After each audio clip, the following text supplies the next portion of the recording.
po namin dalang gagawin, hindi po namin dalang nangyari. Pwede po ba puntahan? Kasi alam namin, sabi ni Sergeant, ikaw na yung pinakamatinig na yung latchok ng mga SMC. Punta mo na. Bilis. Yan. Pupuntahan na ngayon eh, Sergeant Galvez. Okay. Yan. Kasi ni safe.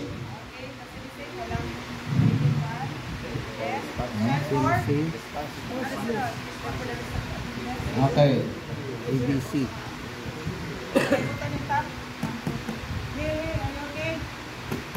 Hey, are you okay? Unresponsive. Sir, pwede po ba kayong tumawag sa natin dito na hospital, sir? Emergency. At saka sa ambulance natin na may sana, meron Huwag ka tatawag, bro. Baka responder tayo. Yan. Narinig niyo ba yung sinabi kanina? Anong pinakuha? ERT. AED. So, pwede baka pwede po kayo makukuha ng AED. So, ini-incorporate na po natin ang AED natin sa ating BLS. No, yan. Kailangan ng AED, baka may AED, baka sakali, di ba? Kung wala namang AED, okay lang din. Baka naman kasi sa at least nabanggit ninyo.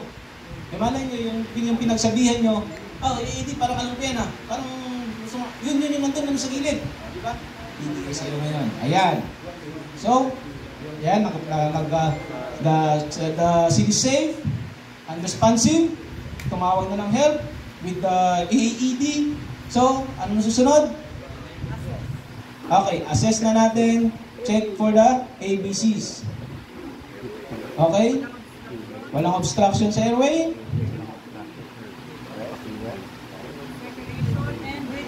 Walang breathing. Walang pulso. Anong gagawin natin? So, perform CPR.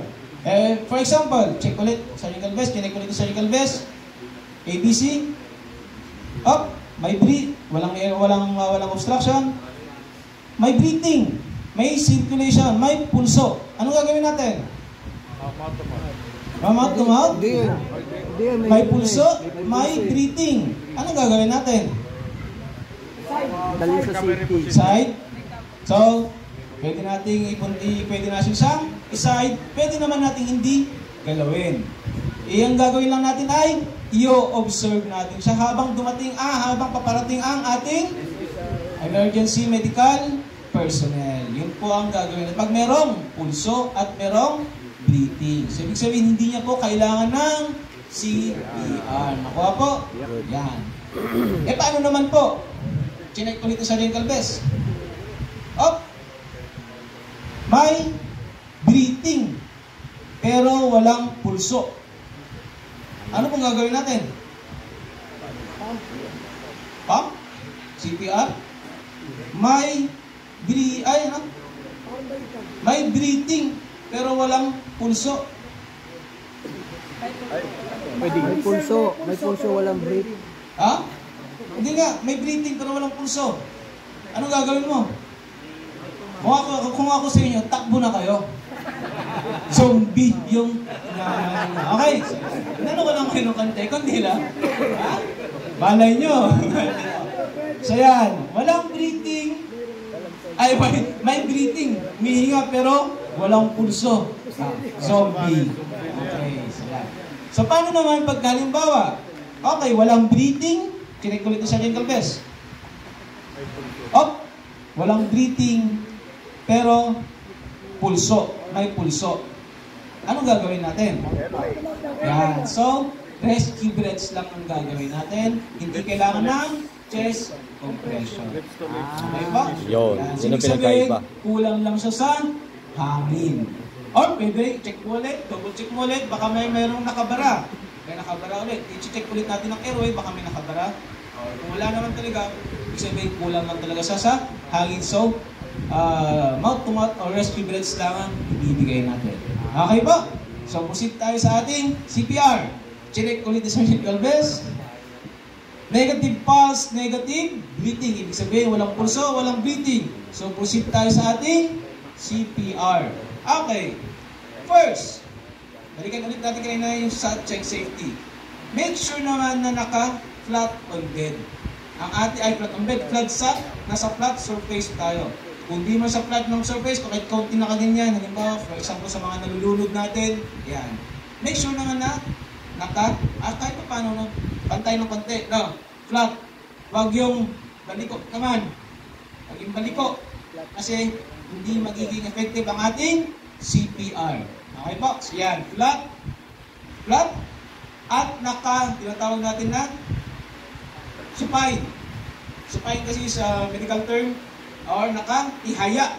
Yan, nakatihaya. No, nakatihaya ibig sabihin, yung ulo, nakatingin sa taas. No, yan.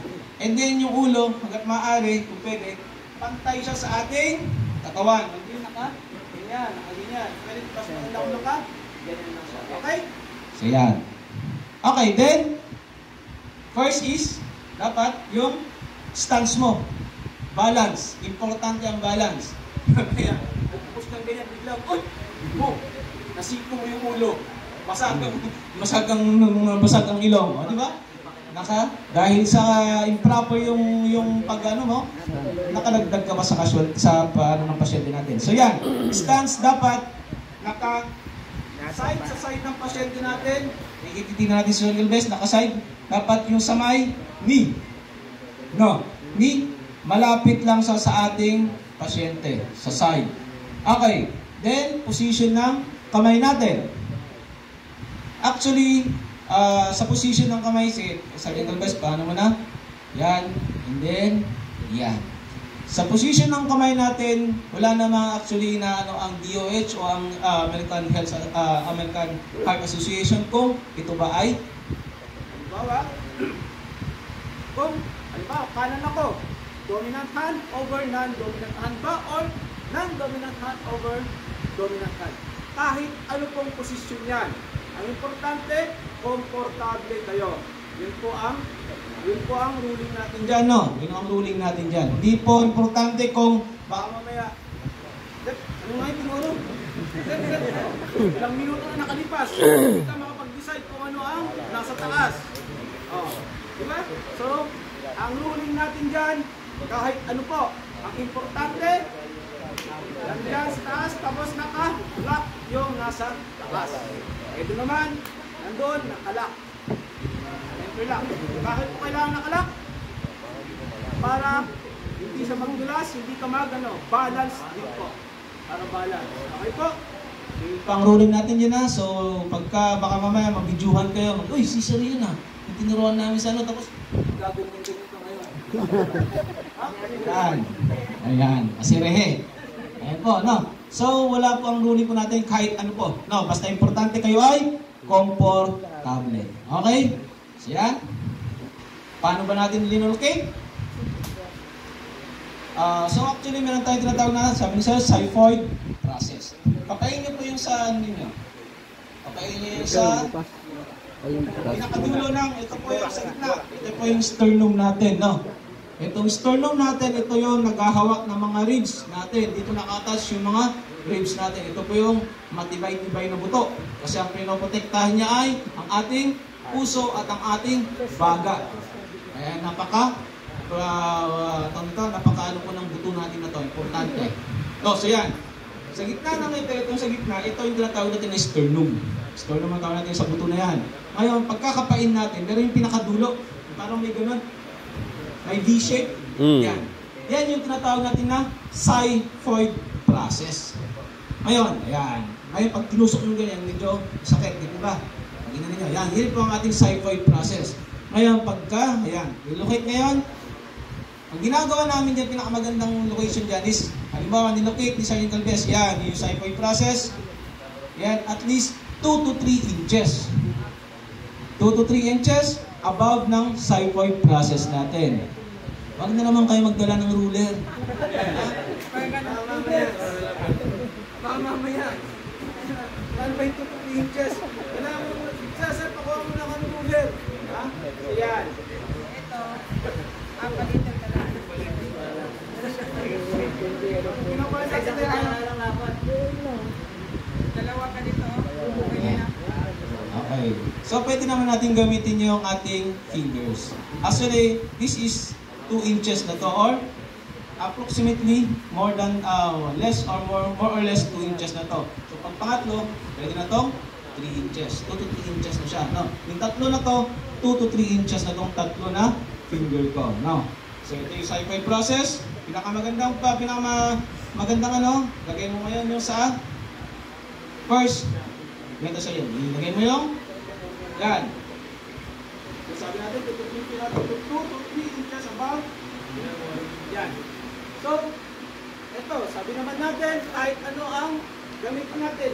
Whether non-dominant or dominant hand. Dahil ako, kahit ano, ito yung sci-fi process niya. 2 to 3 inches above. Lagay mo ngayon ito. Nakuha. 2 to 3 inches sa taas. Then, ito na yung so, kaya, pwede naman na. Ito yung sci-fi process. Ito, sci-fi process. 2 to 3 inches. Ito yun. Ito yung pestuhan. Kita. Nakuha. Pwedeng ganyan. Ilalagay. Pwedeng ganyan. Dito ilalagay. Pwedeng ganyan. Dito na ilalagay. Nakuha po. Yan po yung sa tamang posisyon. Meron po kasi iba, tinuturo, sinasabi, sa gitna ng level ng nipon natin. Paano naman ito yung mga lalaki? Tapos magpapaba. Eh, nandito. Diyan na. Dito ka ngayon maglalagay ng kamay mo. Di ba? Meron naman po yung ano ba? Dito yung mga nila. Kasi hindi po pare-parehas ang build ng katawan ng tao. No? Pero ito, hindi nagbabago ang build ng ating sternum. Opo, ito pa rin yung sci-fi process. Kahit nandito yung nipple, ito yung sci-fi process. Dito po tayo maglalagay. No? So yun po yung pinakamadaling paraan para malocate natin ang ating paglalagay ng palm natin. No? Okay, so yan. 2 to 3 inches. Okay, pupusin na sa cervical basta. 2 to 3 inches above the sci-fi process. Yan. Then, yung isa, interlock. Then, kung titignan po ninyo, dapat po, yung sa may siko. Kung papansin nyo yung siko, ano po dapat? Naka-lock po siya, naka-diretso. No? Naman baka, meron na pa po rin yung mga sa mga ganyan. Sa mga movie, sa mga papalabas. So, dapat po, naka-lock ang ating siko. No?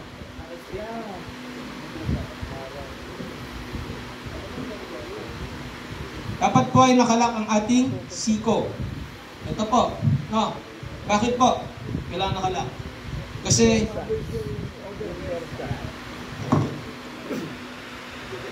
yung ang gagamitin lang kasi natin ay yung bigat ng katawan natin. Bakit po?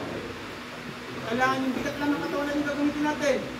Imagine ninyo pag kayo nagprepare sa ng ganyan, ano mangyayari sa kamay ninyo? Mapapagod. Mapapagod po. Samantalang pagka, halimbawa, yung katawan nyo lang, yung gumaganon ganyan, hindi kayo mapapagod. Gagamitin lang natin na yung ating body weight. Okay, yun. Yan.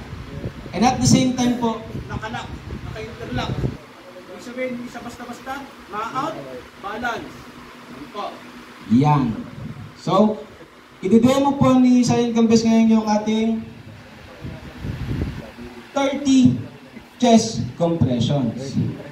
30 chest compressions. Yan. At gaano ba kalalim? Baka na naman, kukuha na naman kayo mga menang ruler. Sabi ni Sergeant, gaano kalalim? 2 to 2.4 inches. Actually, yan, 2 to 2 yan lang, ganyan lang siya. Actually, nararamdaman nyo naman na yan. Sa maraming beses na nakapag-try na po ba kayo? May mga nakapag-try na? Nakapag-try, sir? Ayan. At least, di ba po ba, hindi naman talaga mapapersa na mapapalaliman? Parang normal, makukuha nyo lang yung normal na lalim. Kahit hindi nyo kailangan nyo yung percent, makukuha nyo yung normal na lalim. At ang lalim talaga niya is 2 to 2.4 inches ang lalim. Ito. Yan. Actually, ganyan yan siya. Yan. Ganun kalalim. Yan. Yan. 30 compressions. 30 compressions. Ibig sabihin, 30 times. Ito. Tuloy-tuloy. Kung bilang. 1, 2, 3, 4, 5, 6, 7,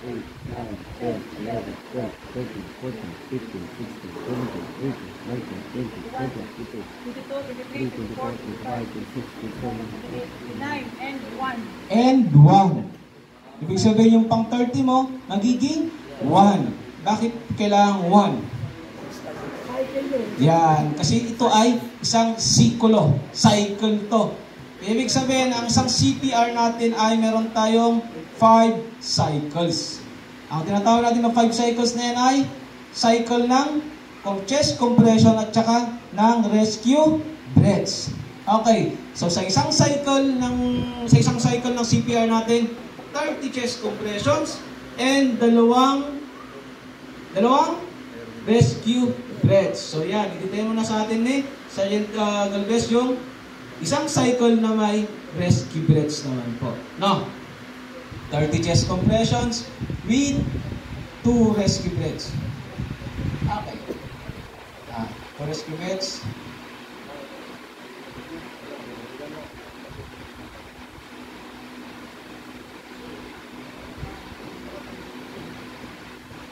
Okay. So kung mapapansin natin sa Galvez, habang nag-blow siya, saan siya nakatingin? Sa ating chest. Titignan mo kung umaangat ba yan. Kasi pag sa totoong taong yan in-apply, aangat dapat yan. Ngayon, pag hindi umangat, ibig sabihin, hindi effective yung pagbigay mo ng rescue breath. Hindi yung effective yung pag-blow mo. No. So titignan mo siya habang binublow mong ganyan, dapat aangat ang chest. Pag hindi umangat, ibig sabihin, hindi siya effective. So yan, 30 chest compressions and 2 rescue breaths. Pinatawag natin na 30:2. Yun ang isang cycle ng ating cardiopulmonary resuscitation or CPR. Ilang cycle po ba ang dapat natin gawin? Ilang cycle po ba? 4. Marami sabi ni Sir, 5. So actually, ang sinusundan natin is 5. 5 cycles. Bago anong gagawin ulit natin? Yan. I-check ulit natin ang A, B, C. Ibig sabihin, para malimitahan natin yung oras na nai-interrupt yung pag-CPR natin. Kasi ang sabi natin is, time is critical. Para malimitahan natin yung pag-interrupt sa CPR natin, kasi kailangan natin mag-CPR, kailangan muna nating tapusin ang 5 cycle. Bago ulit tayo mag-check ng A, B, C. Hindi ko ba, napapanood niyo ko sa mga Facebook, isang ilang ganun pa lang, kina-check na agad yung pulse. Hindi po siya effective. Or, hindi ka patapos ng 5 cycle, biglang, nagkaano na yun, nagkaulirat na yung pasyente. Ang ginagawa ng iba, anong ginagawa? Nagtutuloy pa rin ng CPR. Hindi na dapat natin ituloy. Stop na natin yung CPR. Kasi meron na, ibig sabihin, nagkaulirat na siya, gumagana na ulit yung CPR mo ngayon is hindi na kailangan or useless na. Baka mamaya, tinuloy-tuloy mo, ngayon, dahil nagkaulirat na siya, ngayon, magkocontrol na ulit yung mga muscle niya.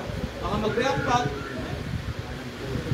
baka makabali pa makafracture pa ng ribs or any damage. So, ibig sabihin, pag nagka-conscious na, nagka-response na ang ating pasyente, stop CPR, pwede natin sa ipaside. Kasi yung mostly mangyayari dyan ay susuka yan. No? Imagine yung parang, ito ba parang masusuka kayo pagka halimbawa yung napagod kayo, tapos biglang parang nahihilo kayo, pagka nagkaroon kayo ng mga kunting parang sisipurain, nasusuka, di ba ganun? Yun. Mostly po kasi mangyayari dyan is para kayo masusuka. So yan. Okay? So mamaya, iyan po natin yung sa recovery position. Yes po sir. Yung difference ng CPR sa adult at sa baby. Ayan. So yan is yung dinademo po natin ngayon is yung sa adult pa lang po yan. Na, sa adult pa lang po yan. Pag klaro na po tayo sa adult, punta tayo sa infant at saka sa child.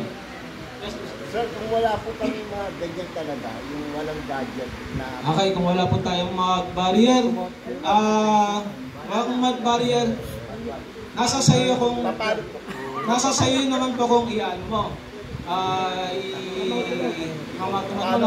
So, paano po sa imamatomatis? Okay. Yan.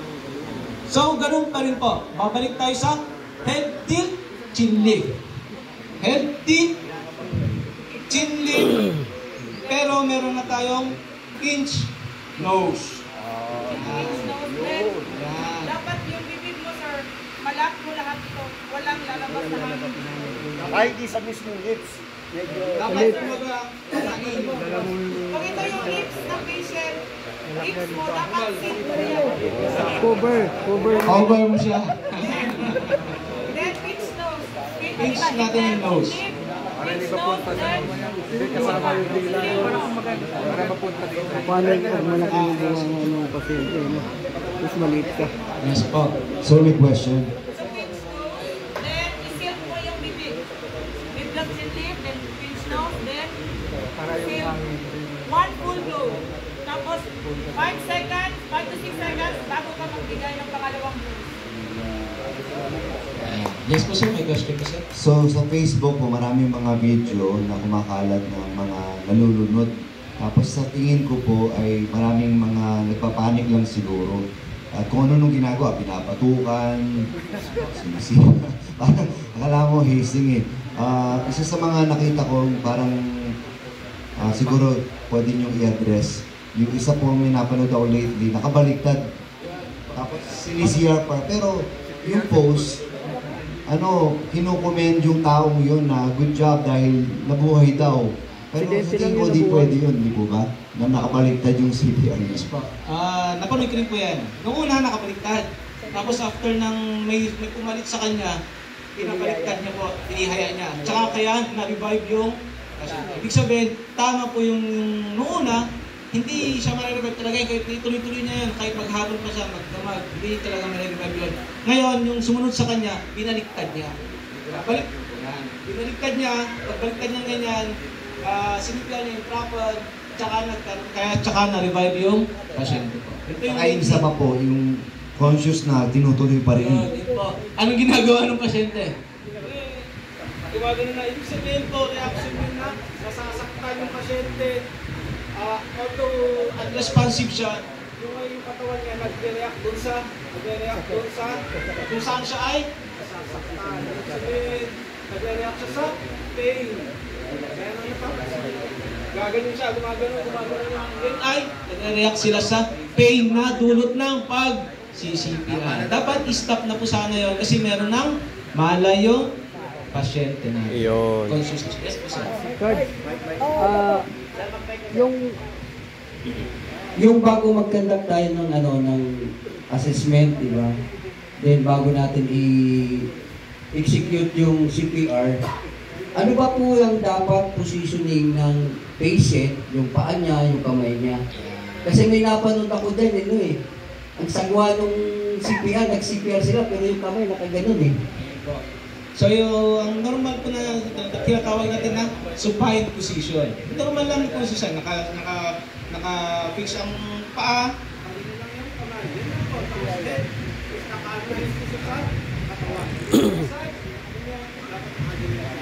Bakit po? Para mas madali yung sa airway. Di magkakaroon ng problema, magkakaroon ng obstruction sa airway. Pag ganyan po kasi, pwede magkaroon ng obstruction sa airway. Nahihirapan siya, mas mahirapan siya makahinga. So dapat po nakatay. Yan lang po talaga ang the best na position natin. Tinatawag natin na supine position or sa natin is nakatihaya. Yan. So yun po yung sa adult natin. Okay. One more. Yes po sir. Kasi first time ko lang talaga. Never ako na-try pa yung CPR. So, meron ba rito nagawa ng CPR as in totoong tao, hindi dummy. Okay, si Kuya Taz pa lang. Congrats to him. Pero ako naman, iniisip ko rin, even though I've attended many seminars, watched many videos, pero I imagine, if it's my first time, it's gonna be weird, awkward. Meron po ba kayong tips, sir, kung paano namin ma-overcome yung ganon? Actually, Or pwede ba pag-practicein yung mga asawa? Hindi ko lang po alam kung ganon. ang ano na lang po pinaka-importante po talaga is alam niyo po yung steps. Alam niyo yung steps. Pagdating ng marami din naman kaming cases na mga estudyante namin. Pagdating namin sa hospital kasi kung ba't may hospital duty po kasi sila. Mostly po sa Amang po, sa Marikina. Hospital duty nila. Doon talaga nagpo-perform sila. Sa una, hesitant sila. Kasi nga baka, fracture, ganyan. Pero, since may knowledge kayo sa steps at saka may confident kayo sa sarili niya. No? So, paano mo yan may overcome? Pwede nyo tuloy yung videos, yung meron tayo YouTube. Kung ano yung tinuro kasi namin, yun din naman yung tinuturo sa mga YouTube. Lalo na pagka sa mga MDRRO, mga ganyan. Yun din yung tinuturo. So, marerefresh ka. By the time na kailangan mo na, at least, ito yung story ni Sargento. Ito yung napunod ko sa video na tama. So, alam mo yung procedure. Sa first time naman kasi, walang perfecto kagad. So, isang sama. Walang perfecto sa sama. Kahit kami nung hindi pa ako tuturo nung isa pa lang. The first time ko din naman gano'n. Hindi ako perfecto. Medyo hindi na ako nakalimutan. Nakalimutan ko ganito. Pero by the time, nare-refresh. At least alam ko yung basic. Alam natin yung basic. Pag alam kasi natin yung basic, may confident na tayo na, ito naman yung tinuro. Basta gawin ko lang yung tama. Ito po. Review.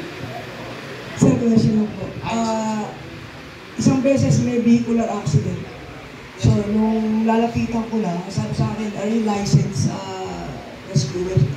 Hindi naman po ako licensed, pero may experience ako. So, hindi pinagalaw sa akin, ayaw nung traffic enforcer. So, gusto ko nang gano'n. Pero nung nakita ko umuumol na, hindi na ako nag-insist.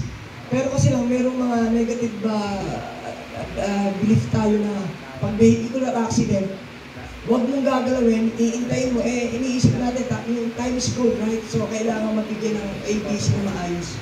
So, paano namin sasabihan yung mga traffic on the ground na, sir, pwede ko, hindi na gumagalaw eh. Kasi 3 minutes, lack of oxygen, hypoxia, irreversible damage sa brain. Ewan ko sa AHA kung ilang minuto na ngayon, pero before, 3 minutes eh. Very good. Kaya lang, yun nga yung nangyayari. Lalapitan ko na, buti na lang, nakita ko na nagkaroon ng sign na umungol at medyo, siguro yung shock lang, kaya nawala ng Pero nakabalik agad, so hindi ko na pinorso. Pero yung mga traffic enforcer, hindi ka pagagawin. Wala naman ako license ako, wala naman ganun. So, ang pinaka-first po dyan is, establish report. Meron po tayong tinatawag na establish report. No? So, para mag-gain mo rin yung confidence mo, tapos ma-establish mo yung report, ibig sabihin, magpapakilala ka sa publiko. Okay. Pagpunta ng ganyan, sir, ano po ba nangyari? Okay, ako po si ganito. Ako po ay na-train po sa BLS. Baka pwede po ako makatulong. Ang intent mo doon is napaka-good. You have the good intention. Ibig doon sa pag-establish mo ng report mo, you have the good intention. Hindi ka nakaka-questionin. Ibig sabihin, ay, tutulong mo naman to. Ngayon, kung sinabi naman ng mga, halimbawa, may pamilya, sinabi na hindi, wala tayong magagawa. At least, you introduce yourself, nagkano ka na tumulong, pero hindi ka pinayagan ng halimbawa, family man, o may kung siyang halimbawa, kung sa vehicular accident, ang may kasi dyan is yung traffic enforcer. Siya ang may authority mo na dyan. Kasi siya yung magpapreserve ng, halimbawa, evidence. Pag dumating na yung mga, sabi natin, mga PNP natin, kasi kailangan nila mag-ano yan. So, kung siya yung nagsabi, wala tayong magagawa dyan. Kasi siya ang may authority ng area na yun. Kasi siya yung traffic enforcer doon. Pero at least, yung intent ko ay nasabi mo. Yung good, yung ano mo, sabi mo, pagka ganun kasi, mag-establish report tayo, ibig sabihin, pag nakita ng talibang tao yan, marunong to. Siyempre, kasi hindi ka marunong to, tutulong. Sige, pag ano yan pagka ipahan nyo si sir. Yan, ganun naman yung gagawin sa iyo. Ngayon, saka mo gagawin yung procedure. Nakuha po? Pero kung sakaling relatives o pag-grupo ko na kailangan kasi kahit bali wala ito na yung force. Sandali, kaya ko to, mag-anak ko yan. Kailangan niya ng tulong. Yes I po. take the responsibility. I Ayan. will do the CPR. Yan po. Kasi ang number one dun is, naipakita mo sa tao na ang intention mo ay good. You have the good intention na tumulong. Naisabi mo sa kanila, naipakita mo. So, parang magiging yan is judgment by public. Tutulong naman siya. Yes po, sir. Usually po kasi accident, vehicular accident, no? What if yung tama mismo ng patient ay dito mismo sa part kung saan mo i-execute yung CPR? Can we pursue yung CPR na alam natin may delikado kasi alam natin doon sa assessment, nakita natin, uy, may tama ito sa dibdib. So, yun na po. Then na po papasok yung ating number one na steps. Yung ating safety. Ibig sabihin, safety. Okay, safety ako. Safe yung area, safe area. Pagtingin sa pasyente, uy, parang hindi safe pagka magpakandak ako ng CPR kasi may tama dito. So, ibig sabihin, number one dun is, hindi na siya pwede. Huwag mo na lang gawin. Kasi nga, nalabag na natin yung isang safety. Yung safety ng pasyente. Ibig sabihin, may tama siya sa ganito. Kung saan ako magpapabaw ng CPR, hindi siya safe. Hindi na natin gagawin. Ihintayin na lang natin anong magagawa na lang natin doon. I-assist. Mag-assist tayo. O wala mo na kasi hintayin natin yung medical personnel. Yun po yung magiging. Babalik pa rin tayo sa ating steps ng BLS. Okay pa? Sir. Yes po, sir. Pero pwede pa rin Sir, in case magtanong. po, Pwede pa rin halimbawa, siyang accident, naka-helmet. lapitan, tapos Pero kamusta hindi ka? gumagalaw. Pero no touch. Tapos walang ibang tutulong. Ano pong gagawin namin? Gagalawin namin ng helmet or... Yan po. Again, balik ulit tayo sa safety. Ngayon, nandun ka ngayon. Nakita mo, hindi ko na accident. Safety ka, yung area, siguro kung nasa gilid siya, naman, hindi madadaanan ng ibang sasakyan. Safety. Pero yung safety niya, safe ba na galawin ko siya? Safe ba na anuhin ko? Ngayon, pag hindi ka sigurado na safe, mas maganda, wag mo na lang galawin ko. Okay. Okay po? Yun Good. po ang safety. So yung safety po na sinasabi natin, maraming ibig sabihin. Basta importante, safety ka, yung safety mo, yung safety ng pasyente mo, safety ng area. So, ibig sabihin po, doon po ulit balik ulit tayo sa una, hindi ako sigurado. Hindi ako sigurado sa safety ng pasyente ko. Baka pag dinalaw ko to, baka biglang yung maging dahilan ng cause ng pag-ano niya. So, ang gagawin ko na lang, assess ko muna, Sir, okay ka lang ba, sir? Ay, responsive, sige, tawag na lang ako ng 911. Okay po, yan. Kaya pag tumawag, Ayun, pwede mo siyang kausapin. hindi ko mga ginagalaw kasi hindi ako sure kung safe siya. Kasi hindi ko po, naka-helmet pa, hindi ko ma-check yung pulse, hindi ko ma-ano. Pero tinap ko na hindi po siya nag-respond. Yan po yung sasabihin natin sa 911 sa tinawagan po natin na. Okay po ba? Yes po. Kahit alam mo... Sige. Sige. Yes, sir. Natanong na ako, sir, kung pwede o hindi pwede. Yes po. May kuryente sa kalsada, baka kuryente yung mama. Ano minsan? So, yung tanong ni sir is, Kuryente. may nakuryente. Sa baha.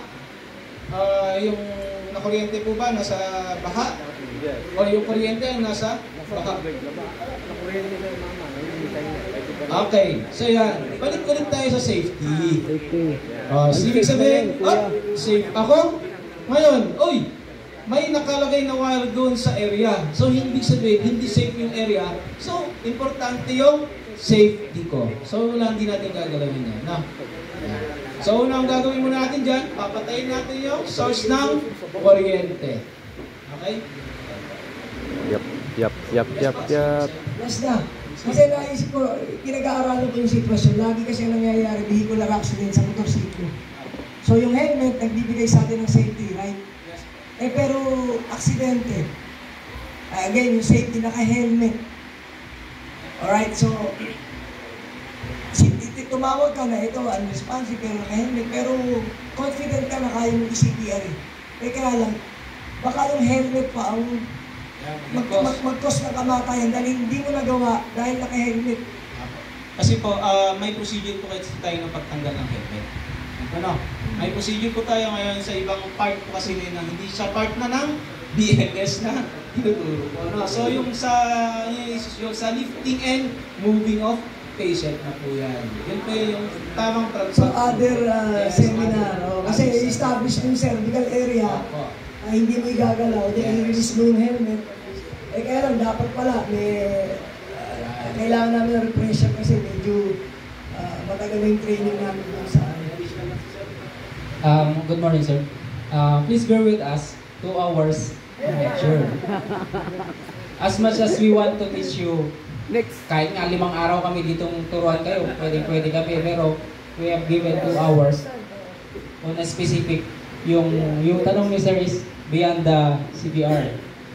Kumbaga separate subject na yun. No? Kung meron lang kayong oras, willing talaga kami magturo sa inyo. Yun. Next count. Kumbaga, yung situation na natin is, kumbaga kung meron pa kayong question na, nasa isip nyo, beyond the scope of CPR, reserve natin yon. Dito muna tayo. Ang vehicular accident is, actually labas ang BLS doon kasi ibang approach yung BLS. Ang BLS kasi is more on cardiac nature. Cardiac means sa puso.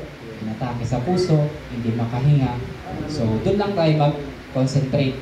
So, pag mayroong mga ganong situation na vehicular accident, marami kasing maraming consequences, maraming instances, maraming probabilities na minsan hindi ka talaga pwede. Minsan, kasi may, halimbawa, vehicular accident, naipit sa sasakyan or nasa ilalim, may mga machines or may mga equipment na kailangan bago tayo makapaggawa ng procedure. Okay? So ngayon sa CPR, concentrate tayo, isipin natin, ang pasyente natin is dito sa safe area, inatake sa puso. Yun lang. Doon lang muna tayo sa other situations like vehicular accident, motor, tumambling, medyo lumalayo tayo dun sa topic natin. Okay? So CPR lang muna tayo. Cardiac arrest, inatake sa puso. At least, pag dito tayo makapag-concentrate, pag meron tayong maharap na ganito, same situation, alam na natin yung procedures. Sensya mo sir, na-excite kami. Oo, na-excite. Galing kasi magturo ni sir, kaya para kayo kung susunod. Excited din kami sanang turuan kayo kung kahit magdamag ba. Pero ito lang ang binigay sa amin, so concentrate muna tayo dito sir. Thank you. Thank you. Gusto nyo talaga magturo mga ito eh. Kaya actually, isa sa pinakamagandang na-observe ko sa lecture, mas nagiging actually pagka yung mga question and answer, mas nagiging active ang mga kasi yung nagturo akong ganyan, boring po, di ba? Yan. So yan. Okay, ayun pa sir. So actually, ang turo kasi namin ngayon is more on sa BLS. No? So ano lang natin, pero yung mga questions nyo, mamaya pag wala natin ginagawa, pwede nyo itanong sa amin. Pero sa oras ng lecture natin, more on sa BLS. Okay. May nakalimutan kong sagutin kanina. Yung halimbawa, sino nagtanong kanina si Sir, yung halimbawa wala kayong mga gamit. Halimbawa wala kayong nitong barrier natin. Ano po ba ang pwede natin gawin? Well, one example is nung nagkaroon tayo ng pandemic. Hindi natin pwedeng gamitin ang rescue breaths. Kasi nga, meron tayong pandemic na ang ano is yung sa airborne. Airborne na ano. So, dito ngayon na develop ang CPR na chest compression only. Ibig sabihin, hindi ka nasa sayo kung magbibigay ka ng rescue breath or hindi. Kung hindi ka sigurado sa sarili mo, hindi ka sigurado sa pasyente mo na kung safe pa siya o hindi, pero kailangan magsi-CPR, then meron tayo ngayon ng chest compression only. Ibig sabihin, magpapump ka lang, hindi ka magbibigay ng rescue breath. Check mo ngayon, for example, chinek ni Sergeant Galvez, negative pulse, negative breathing, pero hindi niya, ayaw niya rescue breaths or mouth to mouth resuscitation kasi nga, hindi siya sure. Baka may COVID, o baka yung siya ay may COVID, mahawa yung pasyente. So, ang gagamitin niya lang ay chest compression only. Pwede po yan. Now, pero, dapat ang rate mo ay at least 100 to 120 per minute. Same pa rin siya. Kahit yung sa chest compression, dapat ang rate niya is 100 to 120 per minute. Chest compression per minute. So, paano ba yung 100 to 120 chest compression per minute? Ano yung content? Ayan. Kung maalala niyo yung Stay Alive na kanta, yung yeah, stay alive, stay alive. Yan lang po magiging rhythm. Yun po yung rhythm ng ating chest compression.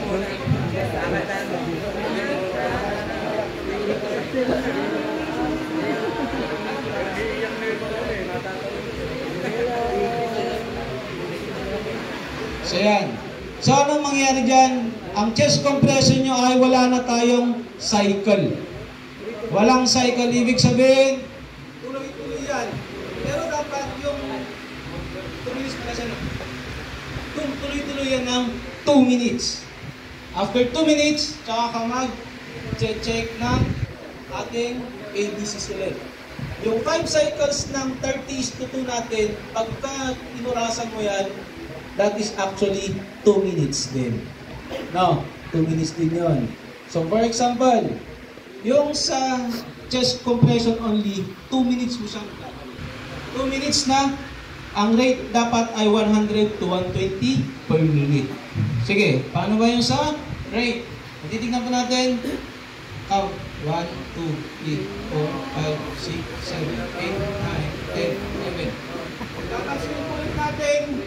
Dapat i-ano mo yung sa pag-recoil.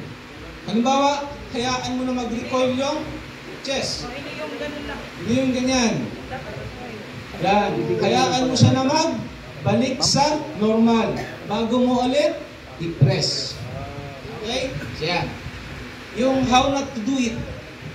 How not to do it. Yung mali. Yung mali. So yan yung mali. Ibig sabihin, hindi mo hinahayaan na mag-recoil yung chest niya. Okay. Yan. Mapapagod ka lang dyan. Ibig sabihin, walang mangyayari. Sayang yung effort mo. Ineffective ang iyong pag-chest compression. So, paano yung tama? Ayun. Yan. Hayaan mo na mag-recoil yung chest. Ibig sabihin, hayaan mo na bumalik sa normal. Then, saka mo ulit, i-press. Yan. Yan yung tamang chest compression. Okay po? So, yan. Sa CPR natin, meron tayong dalawang technique. Yung isa is yung 30:2. Ilang 30 yun? Ano yung 30? 30 compression. 30 chest compression. Then, after ng 30 chest compression, anong ibibigay mo? 2 rescue breaths. Rescue breath. 2 rescue breaths. So, yun yung isang technique ng CPR natin.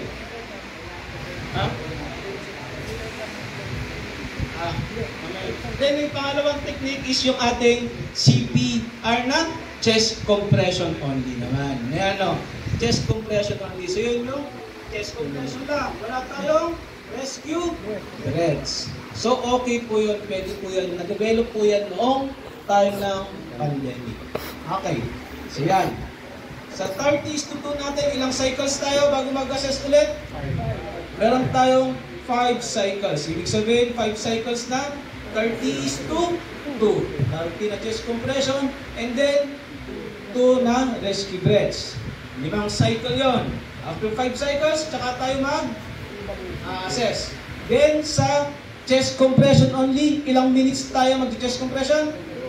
2 minutes. After 2 minutes, tsaka naman tayo mag-assess ng ating airway breathing circulation. Ayun. Nakuha po natin yung sa CPR. So yan po ay sa adult. Ibig sabihin sa mga katulad natin na may hindi naman may edad. Yung medyo magulang na. So magkaiba yan sa child at saka infant. Yung tinanong kanina. Mm-hmm. Okay.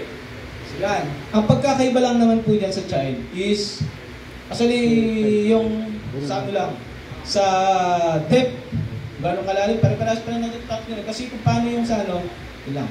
For example, sa child. Ayun, So ano child. ba yung mga child natin?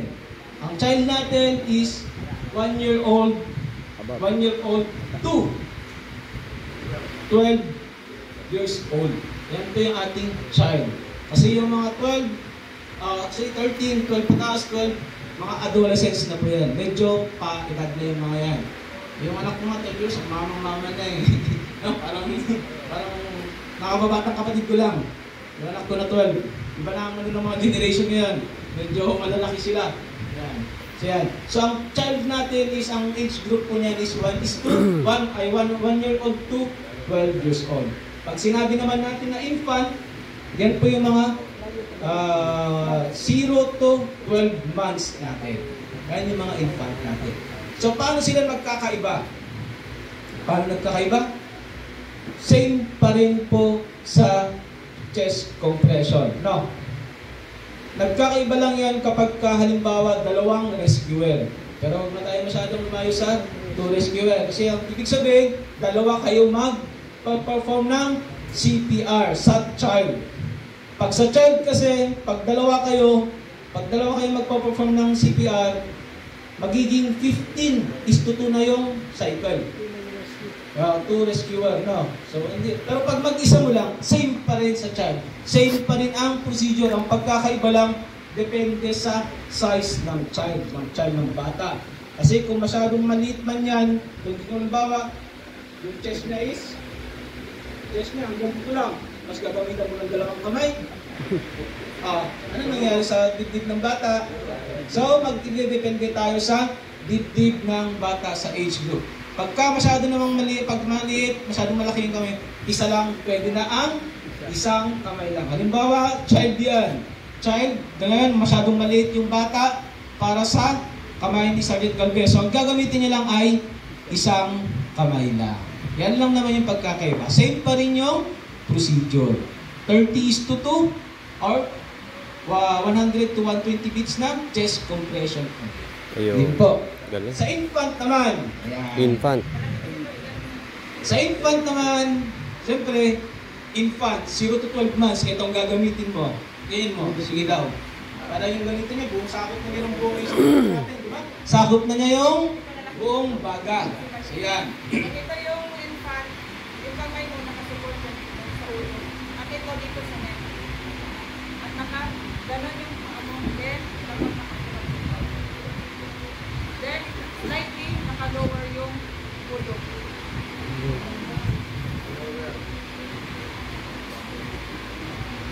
Lower yung ulo. What? Wala kasi tayo lang yung malaki yan. So, imagine natin yung mas baby yun. So, imagine ulit natin ito na baby. No, yan. Ang ginagawa natin na is, kailangan natin ng first is stable. Kung sa adult, dapat naka-supine. At saka sa child, naka-supine din siya. Pag sa infant naman, kasi sa infant, 0 to 12 months, ang ating position, ito yung ulo, hawak ang leg, hawak natin, then support dito sa ano natin, yan. Ganyan siya. Actually, pwede rin naman siya nakasupine. Pwede siya nakasupine, pero mas maganda kasi para masupport natin yung leg, yung dito, nahawakan natin siya, tas ganyan. No? Then, ang gagamitin lang natin ay fingers. Hindi buong kamay. Fingers lang. Sa bata, kung sa adult, 2 to 3 inches above ng xiphoid process. Kung sa adult natin, 2 to 3 inches above ng xiphoid process. Sa child, ganun pa rin. 2 to 3 inches above ng child na anang xiphoid process natin. Pag sa infant naman, level ng nipple. Siyempre kasi, sa infant is, hindi pa siya yung laylay, hindi pa siya yung, ibig sabihin nasa normal. Magde-develop pa lang yung kanyang mga katawan. No? So, ibig sabihin yun pa lang yung talagang normal na ano ng katawan natin pagka yung sa infant. So, ang magiging basis natin yan ay at the center, gitna ng dalawang nipple. Pag sa infant yun ha, pag sa infant, 0 to 12 months. So, yan, ito matigas. Pero pag sa bata yan, malambot lang siya. So, yan lang. Okay? Hindi natin siya pepersahin. Kung actually, malambot lang yan, ganun lang siya. Ganun lang. Hindi siya yung ganito katigas. So, yan. Ganun pa rin. 1, 2, 3, 4, 5, 6, 7, 8, 9, 10, 11, 12, 13, 14, 15, 16, 17, 18, 19, 20, 21, 22, 23, 24, 25, 26, 27, 28, 29, and 1. Then, 2 rescue breath. Infant. Sa infant, dito naman magkakaiba tayo sa rescue breath ng infant. Sa child, parehas lang din. Mouth to mouth. Then, kakainin mo hindi mo kakainin.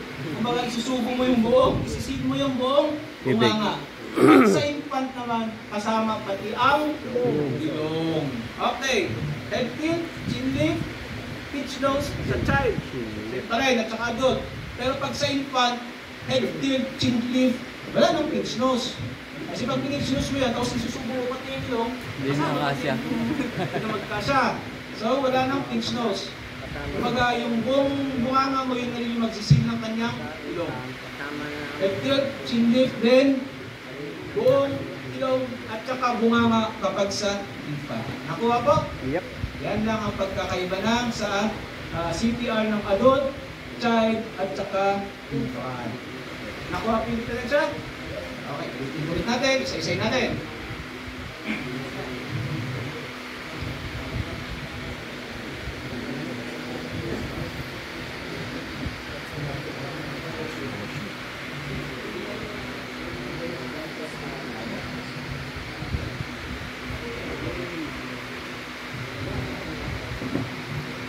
Sa yung steps natin ng BLS, first na step is safety. Second step is check for responsiveness. Then after check for responsiveness, call for help. Tumawag ng 911, tsaka natin next step na is assess. I-assess natin ang ABC. Na-assess natin ang ABC, negative pulse, negative breathing, perform CPR. So sa pag-perform ng CPR natin, siguro kanina na dinemonstrate kanina sa ankle vest, position natin, position ng kamay, position ng paa, position ng kamay. Yan, pag-check, negative pulse, negative breathing, look, listen, and feel, and then proceed na sa position ng kamay sa CPR. Position ng kamay, yan, 2 to 3 inches above the SciFi process. Then, 30 good compression. Give me 30 good compression. Sergeant. 3, 4.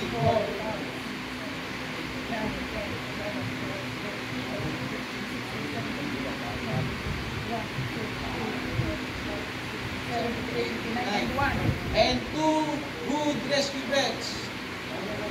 And tilt. So yung interval po is 5 to 6 seconds. First, nabigay natin ng hangin. 1, 2, 3, 4, 5. Para mabigay natin ng time na mag-recoil yung sa chest natin. Okay? So yan, yung sa ating 1 cycle of 30 is to 2. How about yung 2 minutes na So yan, chest compression only. Okay. So sa chest compression natin, wala nang bilang. Anong meron? Oras na lang po. 2 minutes na tuloy-tuloy na chest compression na may rate na 100 to 120 beats per minute. So sinasabay lang natin siya sa staying alive na kanta. Stay alive, stay alive. Yan lang po, no? So, 2 minutes. Then after 2 minutes, mag-check ulit tayo ng airway, breathing, circulation. Ngayon, pag wala pa rin, tuloy pa rin. Okay, pag wala pa rin, tuloy pa rin. Okay, yan. So, when to stop or when not to perform CPR. Okay na po tayo sa ano? Ay, hindi pa pala okay. Kasi nakalimutan kong pag-in ulit yung sa child at saka sa infant. So adult, same pa rin. Adult at saka child, same pa rin. 30:2. 30 chest compression, 2 na rescue breaths. Magkakaiba lang sa child, depende sa build ng child. Pag yung child naman ay medyo malaki-laki at kaya sa tingin mo kaya ng dalawang kamay. Pero pag sa tingin mo hindi kaya ay masyadong sobra yung dalawang kamay, isang kamay lang. No?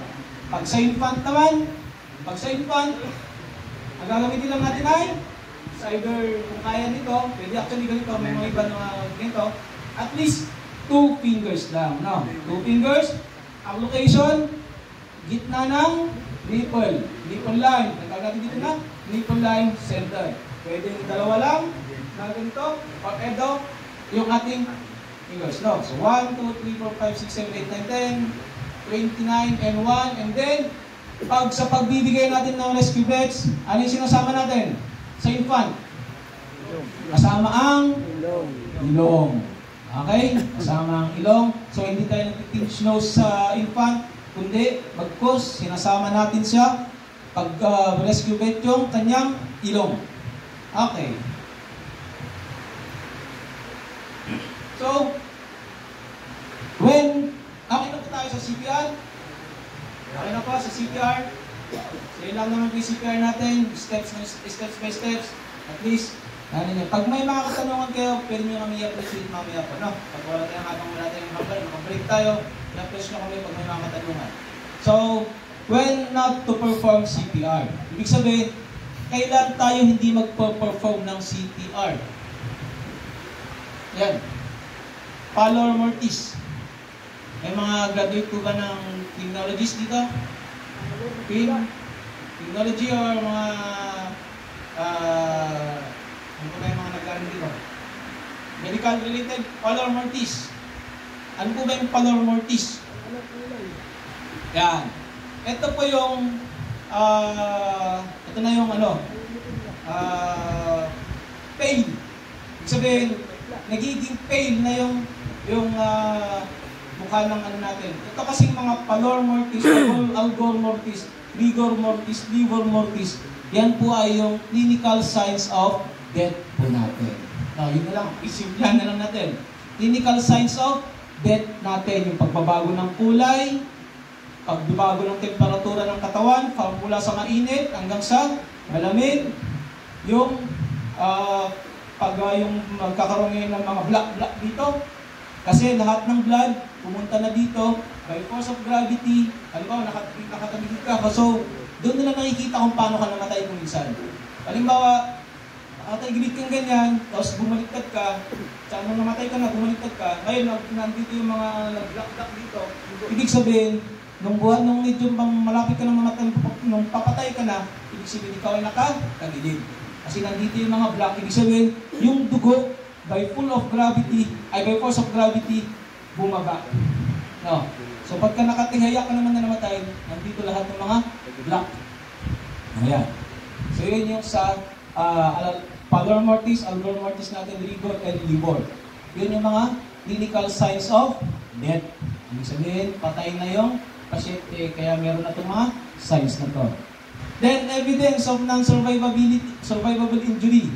One example nito is yung decapitulation or decapitated head. Sige daw, CPR na yung putol ang ulo. Diba? Kung ibig sabihin, putol na yung ulo, hindi na natin kailangan CPR. Ibig sabihin, sa itsura pa lang niya is, alam na natin na, hindi na natin mabubuhay pa. Masak ang ulo. Para, labas ang mga utak, mga ganyan. Mostly sa mga vehicle accident po natin mga ganyan. No? So, yan. Existing DNR or no CPR. Ito naman po na-encounter natin yan sa hospital po, no? Halimbawa, DNR, yung pasyente naka-hospital naka-confine sa hospital. Ngayon, sabi nag-request ang mga relatives. Pagka nag-arrest, nag-cardiac arrest, ibig sabihin yung pagtubok ng puso ay tumigil na, mag-request ang mga relatives, Sir, Doc, pagka nag-cardiac arrest, pag tumigil ang pagtibok ng puso, pwede po bang i-DNR na siya? Ibig sabihin ay, do not resuscitate. Para hindi na po siya mahirapan, hindi na po tutubuhan, hindi na po gaganyanin. Yun po ay request ng relative. So, ibig sabihin, pag nag-arrest na siya, hindi natin siya i-CCPR. Pag sinipr natin siya, tapos merong doctor's order na DNR, nako, kaso. Sabihin, yung patay na binuhay mo, nakasuhan ka pa. Yan. So, dito kasi ay doctor's order. No, ibig sabihin, pagka yung naka-confine na tao, meron siyang order, doctor's order na DNR, do not resuscitate. Ibig sabihin, pag nag-arrest na siya, huwag mo lang, kayaan mo lang siya, para mapayapa yung ang isang rason doon is para mapayapa yung pagka-disease ng pasyente natin. Then, putrefaction or decomposition of the body. Yan, pagkatapos ng pallor mortis, algor mortis, livor mortis, ang susunod dyan ay decomposition na. Ito na yung maaagnas na yung ating katawan ng ating pasyente. So, ibig sabihin, clinical signs of death, hindi na kailangan i-CPR. The next is yung when to stop or when to interrupt. Iba yung stop. Pag sinabing stop, hindi ka when not to perform, hindi ka magsi-CPR. Ito naman, interrupt, kung kailan mo siya ititigil.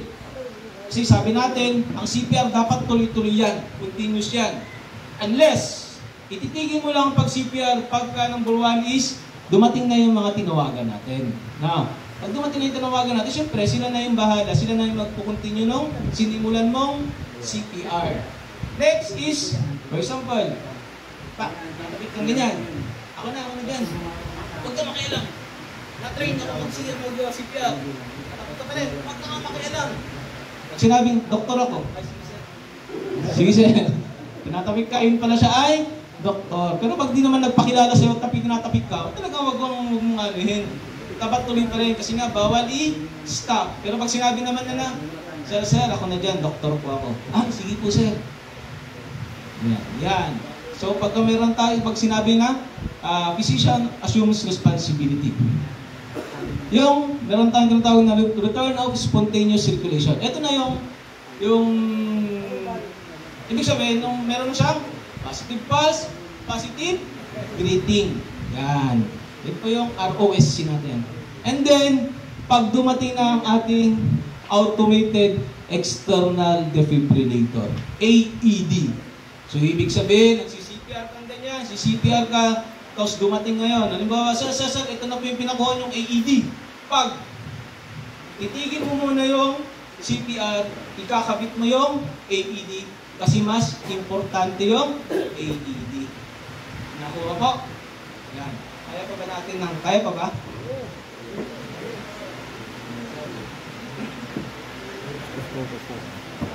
AED.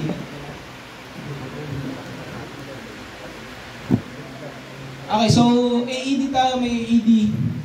Madali lang naman yung AED actually.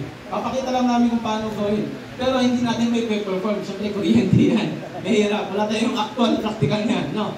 So,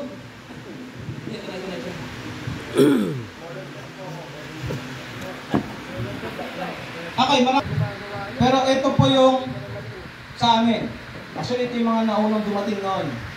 Na word, parang nung dumating to, 2018,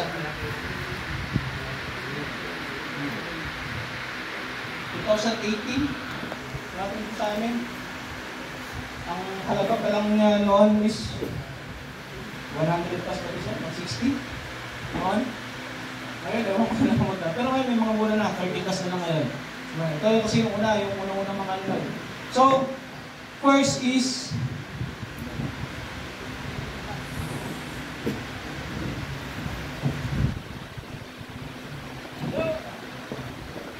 so, ito po yung AED natin. Kasi may encounter nyo, at least magkaroon kayo ng idea po. No? Ang ibig sabihin po ng AED natin ay ano po? Automated External Defibrillator. No? Automated External Defibrillator. So, ito po, hindi ko ko po alam kung ito po yung nagamit namin one time. Effective. Effective po siya. No? Meron po kasi kami, i-check ko lang po para magkaroon tayo ng idea.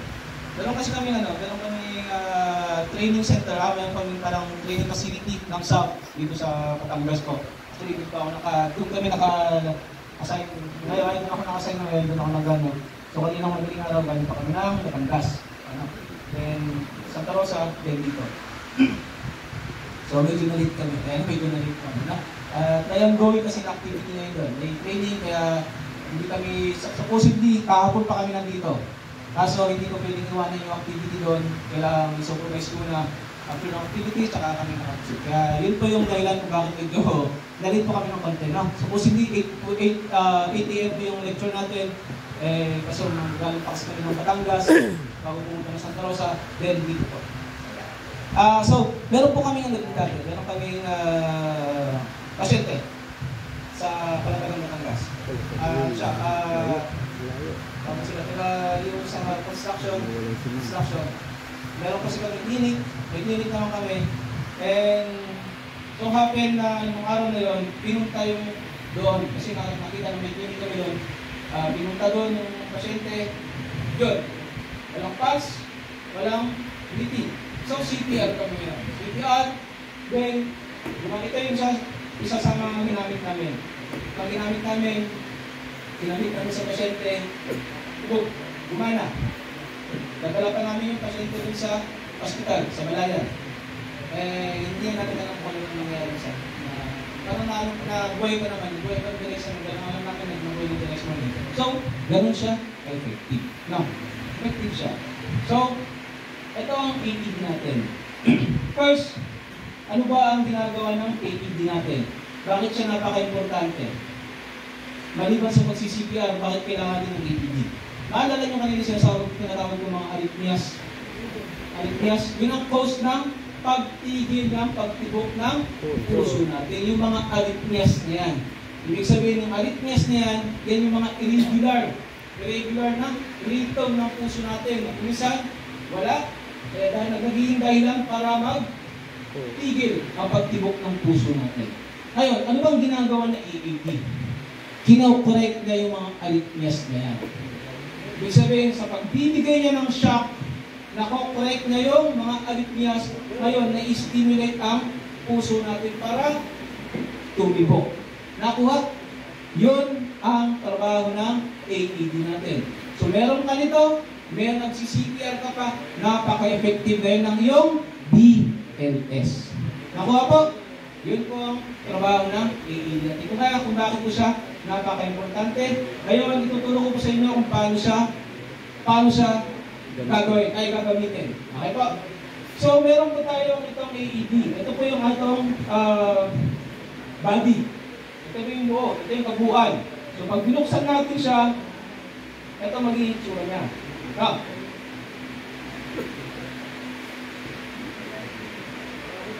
Walang battery. Sorry, walang battery.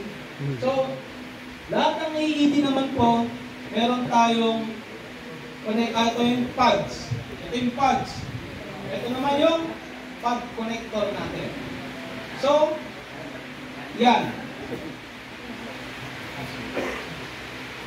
Yan. Pag in-open natin yung pads niya, meron naman siyang indicator kung saan ba siya ilalagay.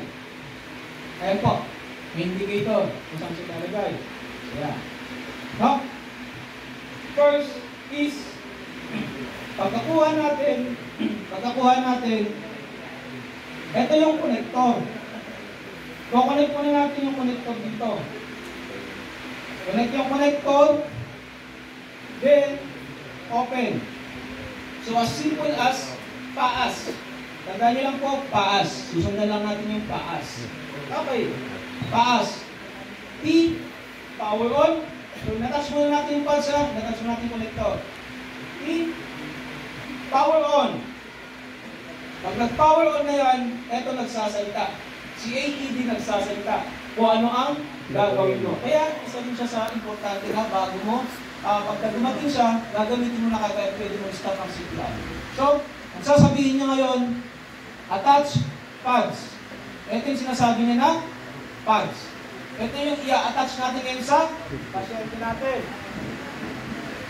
Okay, so yan. Ito yung i-attach natin. So first, power on. Pagka power on natin, attach pads. So attach pads. Now, attach pads. Makikita nyo po, may connector, may ano naman ito, may indicator. May indicator. So yan. Lagyan natin dyan. Ito po sa sternum. Papunta sa sternum. Ito naman sa may right chest.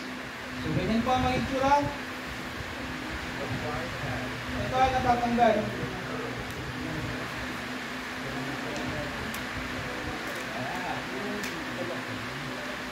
So sa dami na po ng pasyente, sa dami na naman, ano na po. So ginagamit na po namin sa mga training namin na. So yan.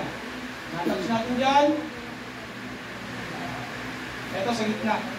Gitna na lang ng chest. Then ito. Ito kasi sa medyo malaki. Kasi sinukat sa mga ano. Ito kasi yung mga kunahan. Oo, sa mga ano.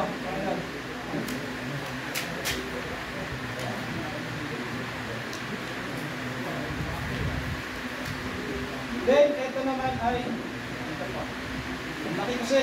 Sa heart. Hindi naka sa mga Pilipino. Hindi naka sa Pilipino. So, yan po yung magiging itsura niya. No? Yan yung magiging itsura niya. So, first na steps, paas, power on, attach pads, magsasalita siya. Pag iwan mo na ito, magsasalita ito ng attach pads. Ngayon, yan. Attach pads. Naka-attach pads na. Magsasalita ulit yan. Magsasalita siya ng analyzing. Paas. Asan na yung voice is power on? P. A.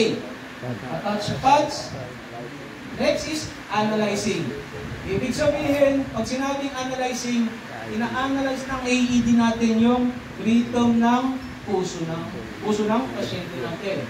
Kung normal ba o hindi. Ngayon, habang ina-analyze na, di ba? Stop tayo ng CPR. Stop tayo ng CPR. Analyzing. Sabi niya analyzing.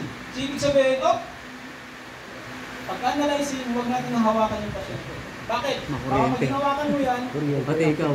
ikaw, yung nangyari ngayon, kasi may maliliit tayo mga pulses sa ating mga fingers sumahan. Baka na-detect na yun ng ano, baka na-detect ng AED natin yung, hindi yung tibok ng puso ng pasyente, kundi yung tibok ng puso mo na nanggagaling dito sa mga kamay mo. Yun. So, huwag natin siyang hawakan. Now, hayaan natin, analyzing, i-analyze na ngayon yan. Ngayon, magsasabi siya kung magbibigay ba tayo ng shock or magkukontinue ng CPR. Pagka, analyzing, sabi niya, analyzing, shock not advised. Continue CPR. Okay. Nakikita niyo po itong cross na to? Ibig sabihin, dito tayo ang lagayan ng ating Balad. Siyempre, kasi meron na to, hindi mo na makikita mo yung cycle process ngayon. Hindi mo na ma-locate. Kasi nga, meron nakaharang na eh. Yeah. So, analyzing. Shock not advised. Continue CPR. Okay. Continue CPR. 1, 2, 3, 4, 5, 6, 7, 8, 9, 10, 11, 12, 13, 14, 15, 16, 17, 18, 19. Analyzing. Sabi na naman niya, bibitawan natin. Analyzing. I-stop natin ang CPR. Okay po? Analyzing. So, stop natin ang CPR. Ibig sabihin, may nadedetect siya na rhythm. Shock advice. Shock advice, sabi niya. Shock advice. Then, may mga ibang AED, nag-charge mo na yan. Shock advice. Yung iba naman, ready to go na. Halimbawa, shock advice. So, shock advice, everybody clean. Kasi baka mamaya, may mga may mga taga-video, nakakawak pa lang ganyan. Nakabvideo nila yan, sige. Sisigaw mo ngayon. Nagsabi sa niya, shock advice. Okay, shock advice, everybody clear. Everybody clear. Walang hawak. Then, lalayo ka. Kung nandito yung pupunta ka doon. Punta. So, yan. shock advice, charging. Deliver shock. Ibig sabihin, deliver shock. Pindutin mo na lang to. Wag naman yun nandito yung pasyente. Nandito yung pasyente. Andun yung AED mo. Pindutin mo ganyan ngayon. Delikado ka. Pak! Sama ka ngayon sa nasyak. Bakit? Kasi nakita na namin kung paano gumana itong shock. Itong AED natin, kung paano bigay ng AED. So pagka binigyan ka niyan, Ilang voltahe yan? yan. Sakot, pati yung nandito ka. Nandito ka, nagpindot ngayon. Shock! Pag gumala yung kamay, natama ka dun. Ikaw din. Dalawa kayo ngayon na shock. Ayan. So, sir, pwede pakipindot na lang, shock advice daw. Okay, delivering shock. Delivering shock, everybody clear. Ano naman? Sige sir, okay na. Clear. Shock, boom. Okay, malayo ka, hindi ka tinamaan. Kasi, malayo lang ka sir. Hindi ka tinamaan. So, shock delivered. Hintayin natin yan. May mga ibang AED na pag na-shock delivered na, hindi na nagsasalita. It's either, check mo na kung merong pulse. Pulse and ABC. Uy, meron ng pulse. So, okay na. Okay na siya. Ibig sabihin, effective na. Meron ng pulse, meron ng return of spontaneous circulation. Pwede mo na siya ngayon ilagay sa recovery position. Okay, so itutuloy namin yan. So meron namang iba, ibang AED naman, may ibang AED. Boom! Shock delivered. Magsasalita na naman yan. Continue CPR. Okay, continue CPR. 1, 2, 3, 4, 5, 6, 7, 8, 9, 10. Analyzing. Bitaw. Shock advice. Everybody clear. Charging. Shock. Deliver shock. Delivering shock. Everybody clear. Sir, pag-deliver. Okay, boom. Shock delivered. Wala na. Hindi na nagsasalita ulit. So, ang gagawin natin, i-check ulit na natin yung ABC. Okay, meron na siyang ABC. Positive breathing, positive pulse. Okay, so recovery. Tapos, pumunti na ang ating medical personnel. So, yun lang yung AED natin. Tagilid pa ang recovery position. Maliwanag po yung sa AED natin? Yes. Napakadali. Ang tatanggal lang natin ay very informative. paas. Okay, meron kami ditong AED trainer. Para marinig nyo na, magkaroon kayo ng idea yung sinasabi natin na nagsasalita. Power on!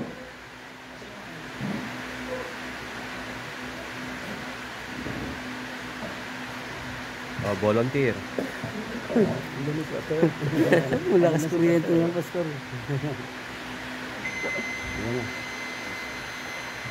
Apply pads to patient's bare chest. Plug in pads connector next to flashing light. Plug connector. Isa magsasalita ulit hanggat hindi ko na Apply pads, plug in Isa connector. magsasalita ulit, tuloy-tuloy pa rin hanggat hindi ko na ipa-plug. Ngayon, ipa-plug ko na. Analyzing heart rhythm. Pero ito kasi, Apply pads, plug in connector. apply pads natin. Isa. Meron pa rin siyang indicator. Apply pads, plug in connector. Okay. Apply pads. Power on. Attach pads or apply pads. Analyzing heart rhythm. Do not touch the patient. Do not touch the patient. Shock advised. Shock advice. Walang Everybody clear, pulso. shock advice, Bihira. everybody clear. Charging. Stay clear of patient. Everybody clear. Wala na talaga. Oh. Deliver shock now. Press the orange button now. Delivering shock. Everybody clear. Shock delivered. Begin CPR.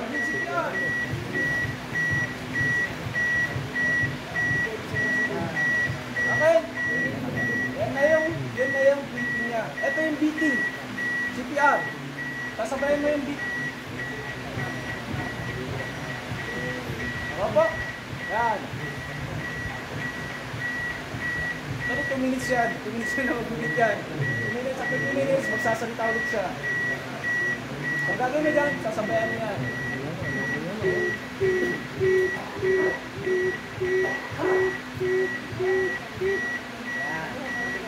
Okay? So yun po yung ano ng ating Galing. AED. Okay po? Yan. Thank you. So, medyo nag-extend po tayo ng konti. Actually, maganda na-enjoy ko yung lecture lalo na po sa napaka-interactive nyo. So, muna tayo, break muna tayo. Break muna. May question muna. May questions? Sa AED natin. Mga questions? Sir?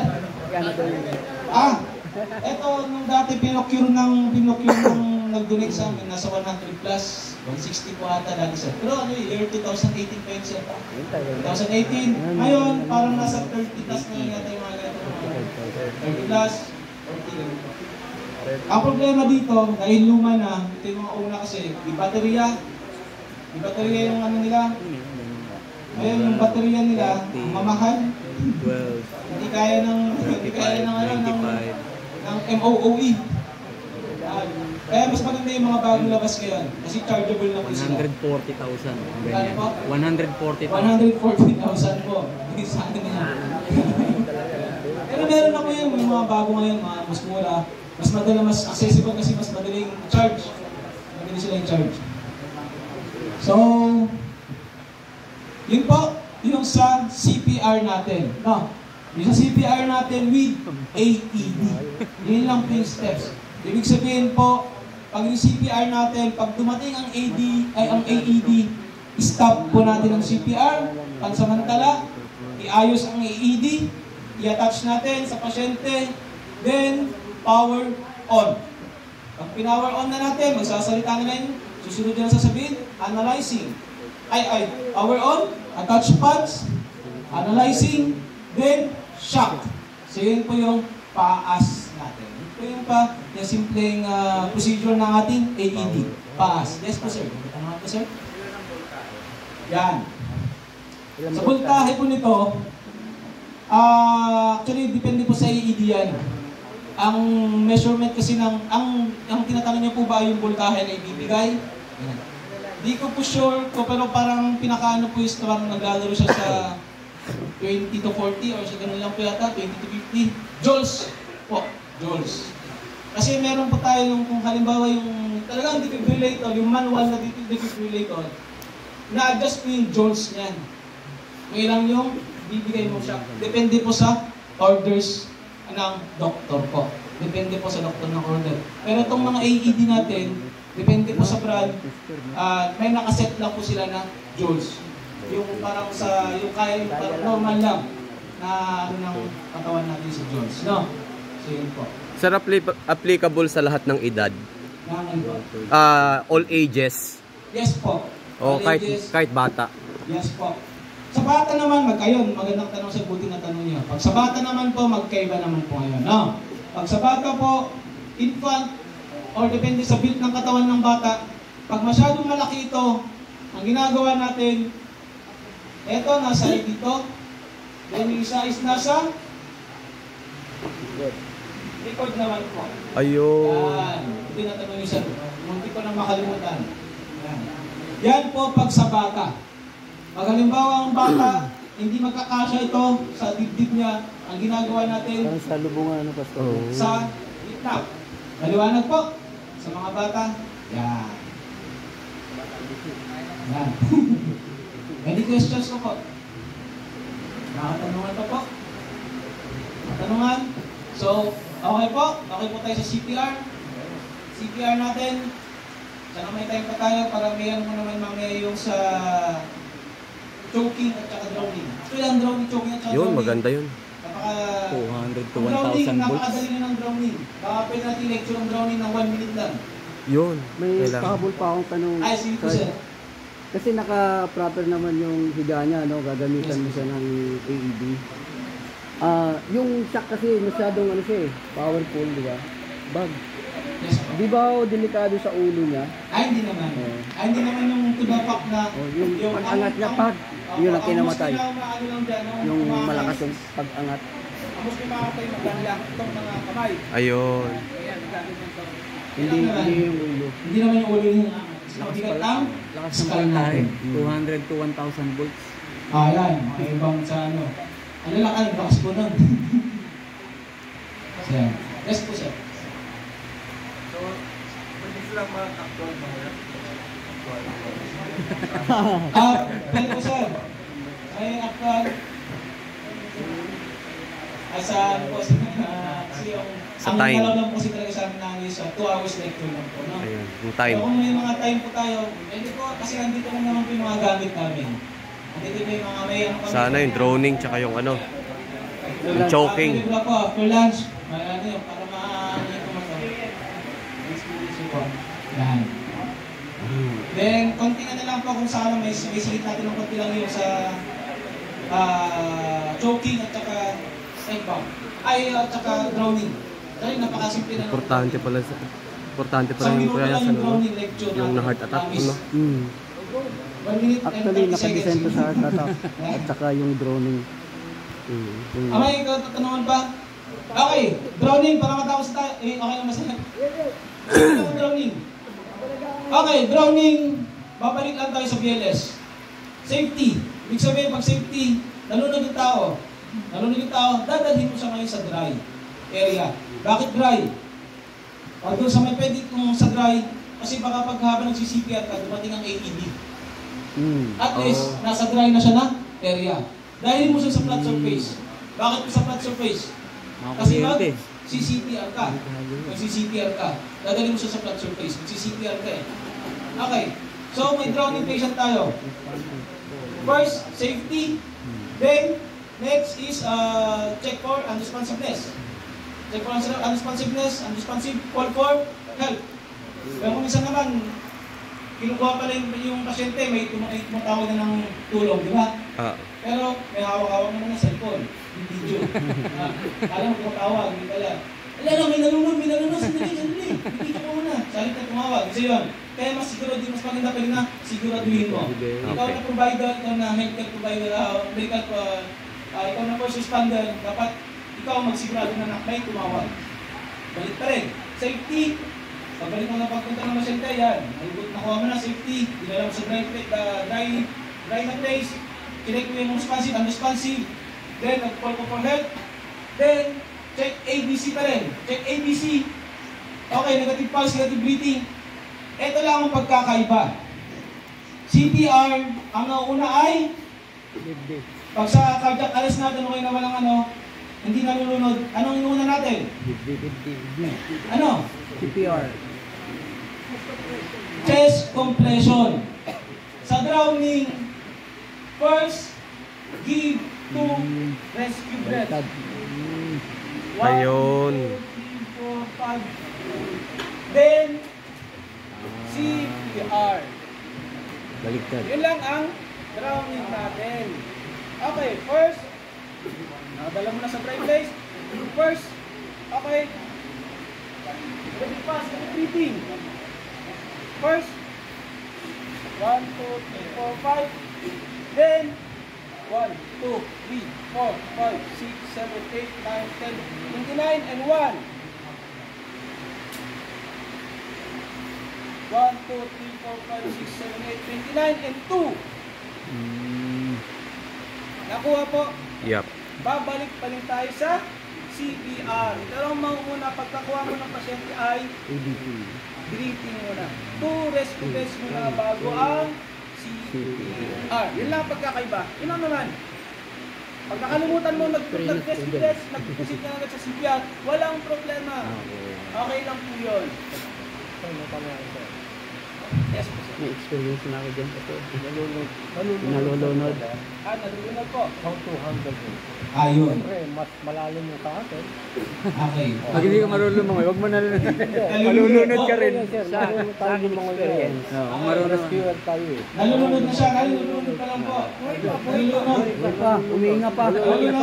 Gumagano pa, brother. Okay. Okay, sir. Okay. Sige, sasagutin ko naman po. Okay po tayo sa drowning. Okay. Sabi ko naman po yung drowning. Isang minuto lang nilecture ko sa inyo kasi nilecture ko na ang CPR. Actually, babalik lang tayo sa CPR. Magkakaiba lang kasi nga, parang naalala ko, tinuro sa akin, rescue ko na, bago CPR. Uy, CPR na ako, yung kaya nag-competence compression na ako, hindi ako. Okay lang po yun, walang problema. Basta, nag-perform ka ng tamang CPR. Okay lang po yun. So, maliwanag na po tayo sa drowning? Okay. Yes po. Ang mangyayari po kasi niyan is, dahil sa ano niya sa drowning kasi, dahil sa pag-gust niya ng hangin.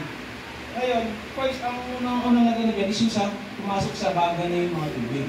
No? Pumasok sa bagay yung mga tubig, pwede mag-cause sa inyo, ngayon, wala nang hangin, kaya nag-stop na rin yung puso. So, ano mangyayari yan?